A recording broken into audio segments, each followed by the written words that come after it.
Hi நண்பர்களே, நலம் 360 சேனலுக்கு உங்களை அன்போடு வரவேற்கிறேன். இன்றைக்கி நம்ம வீடியோவில் எதை பற்றி பேச போகிறோன்னா, நம்ம பாரம்பரிய உணவுகளில் ஒரு முக்கியமான பருப்பு வகையை பற்றி தான் பேச போகிறோம். நம்ம பாட்டி தாத்தா காலத்திலேருந்து இது காலை உணவில் சிற்றுண்டி, பண்டிகை காலங்களில் நோன்பு விருந்தங்களில் பயன்படுத்திட்டு வந்திருக்காங்க. அது என்னன்னு தெரியலையா? அதுதாங்க கொண்டக்கடலை. கொண்டக்கடலையோட நன்மைகள் என்னென்னு இந்த வீடியோவில் தெரிஞ்சுக்க போகிறோம். அதுக்கு முன்னாடி நலம் 360 சேனலை சப்ஸ்கிரைப் பண்ணாதவங்க சப்ஸ்கிரைப் பண்ணிக்கோங்க. மறக்காமல் பெல் ஐக்கானை ப்ரெஸ் பண்ணிக்கோங்க. வாங்க வீடியோக்குள்ளே போகலாம். நம்மளோட ஒழுங்கற்ற உணவு பழக்கம் மற்றும் தவறான உணவு பழக்கங்களால் நம்ம ஆரோக்கியத்தை பெருமளவு பாதிச்சுக்கிறோம். சர்க்கரை நோய், உயர் இரத்த அழுத்தம் பிரச்சனைகளால் மக்கள் அவதிப்படுறாங்க.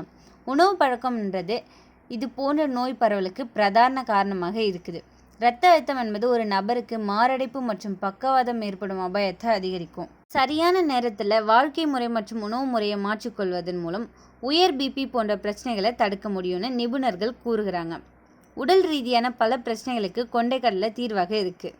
பொட்டாசியம் ஒரு முக்கியமான கனிமமாகும். இது இரத்த அழுத்த அளவை கட்டுப்படுத்துவதில் முக்கிய பங்கு வகிக்குது. இது உங்கள் உடலில் சோடியத்தின் விளைவுகளை சமப்படுத்த உதவுது. சோடியம் காரணமாக உடலில் இரத்த அழுத்தம் அதிகரிக்கும். ஒரு கப் சமைத்த கொண்டைக்கடலில் சுமார் 477 மில்லிகிராம் பொட்டாசியம் கிடைக்குது. கொண்டைக்கடலில் அதிக அளவு நார்ச்சத்து உள்ளது. உயர் இரத்த அழுத்தம் குறைக்க இது உதவுது. நார்ச்சத்து காரணமாக உடல் பருமன் வேகமாக குறைகிறது. மேலும் இது நரம்புகளில் படிந்திருக்கும் பிளேக்கை குறைக்க உதவுது. இது நரம்புகளில் உள்ள அடைப்பை திறந்து இரத்த ஓட்டத்தை மேம்படுத்துது. உயர் இரத்த அழுத்த பிரச்சனையிலிருந்து நிவாரணம் அளிக்குது. சோடியம் உயர் இரத்த அழுத்தத்துக்கு காரணமாக இருக்குது.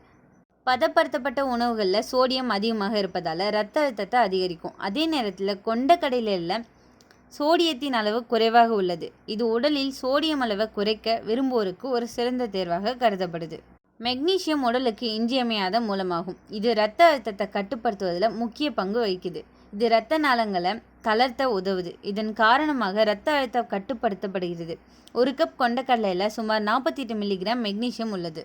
கொண்டைக்கடலையால் இரத்த அழுத்தத்தை மட்டும் இல்லாமல் இதய ஆரோக்கியத்திற்கும் இன்றியமையாததுன்னு சொல்கிறாங்க.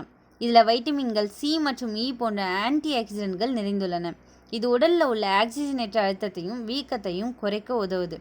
உடலில் உள்ள ஆக்சிஜனேற்ற அழுத்தம் மற்றும் வீக்கம் உயர் இரத்த அழுத்தத்தை ஏற்படுத்தும். கொண்டைக்கடலையை பருப்பாக பயன்படுத்தலாம். இதை ரொட்டி அல்லது சாதத்துடன் சேர்த்து சாப்பிடலாம். வேக வச்ச கொண்டைக்கடலையை உட்கொள்ளலாம். இதனுடன் சிறிது மசாலா சேர்ப்பதால் அதன் சுவை கூடுகிறது. கொண்டைக்கடலையை சாலட்ல கலந்து உணவில் சேர்த்துக்கலாம். உயர் இரத்த அழுத்த பிரச்சனைகள் உள்ளவர்கள் தங்கள் வாழ்க்கை முறையிலும் மாற்றங்களை செய்ய வேண்டும். மது, சிகரெட் போன்றவற்றிலிருந்து விலகி இருப்பது மிகவும் அவசியம்.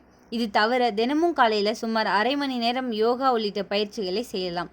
இரத்த அழுத்த பிரச்சனை போன்றவற்றை கட்டுப்படுத்த கொண்டைக்கடலை பெருமளவு உதவுது. கால்சியம், பாஸ்பரஸ், மெக்னீசியம் நிறைந்தது. அதனால் மூட்டு வலி குறையும், எலும்பு வலிமை அதிகரிக்கும். இரும்பு அதிகம் இருப்பதால் ஹீமோகுளோபின் அதிகரிக்குது, இரத்த சோகையை குறைக்குது.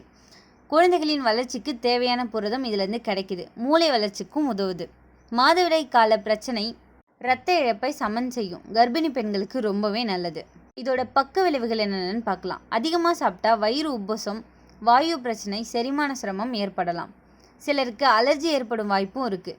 சிறுநீரக கற்கள் உள்ளவர்களுக்கு மட்டும். சர்க்கரை நோயாளிகள் அளவு கட்டுப்படுத்தி சாப்பிட வேண்டும். இதை ஊற வச்சு சாப்பிடலாம், வேக வச்சு காலையில் சாப்பிடலாம். கொண்டைக்கடலை சுண்டல், சாலட், சூப் போன்று சாப்பிடலாம். முளைக்கட்டிய கொண்டைக்கடலை அதிக சத்து நிறைந்தது.